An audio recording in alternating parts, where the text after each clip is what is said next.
Or how about we go to the war powers? Basically, what powers does the president have to be able to dictate war, to wage war, to declare war? And that was also discussed in podcast episode number 18. And I believe it had another one that talked about it as well. But the controversies or the debates surrounding it are, what exact powers does the president have regarding the declaration of war? Is it that they're just commander in chief?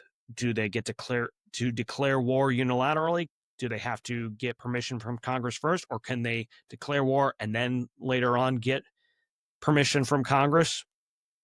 It's definitely become, over the past 50 years, a more heated discussion, I suppose, a more pertinent discussion.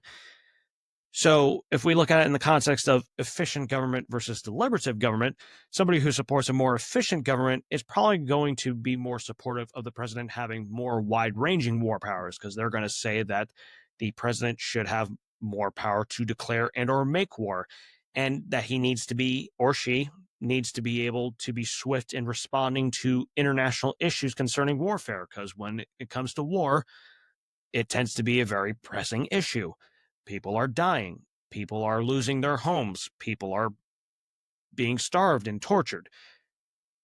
And so these people for efficient government will say that the Constitution actually leaves war powers responsibility ambiguous, and that it allows the president to repel invasions of their own authority and thus leaves power to make war, quote unquote, a concurrent responsibility of both branches. They're saying it as that the U.S. is just executing and enforcing laws. And they'll also say that Congress has willingly ceded war powers without pushing back anyways.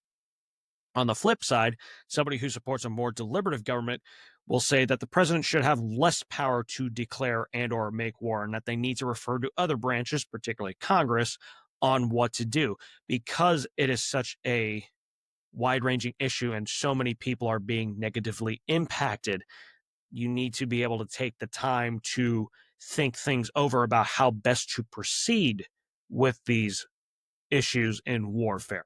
And they'll say that somebody who supports a deliberative government in the context of war powers will say that there's a clear demarcation of power to declare war belonging to Congress, while the president is just the commander in chief, and that the power to unilaterally declare war is an abuse of power that doesn't belong to one person, and that the courts have not stopped the president like they should. So they're saying that not just that Congress should be involved in a more deliberative way, but that the courts need to also have their opinion voiced and try to stop the president from being so involved in war powers, and that he needs to refer to the other branches more often.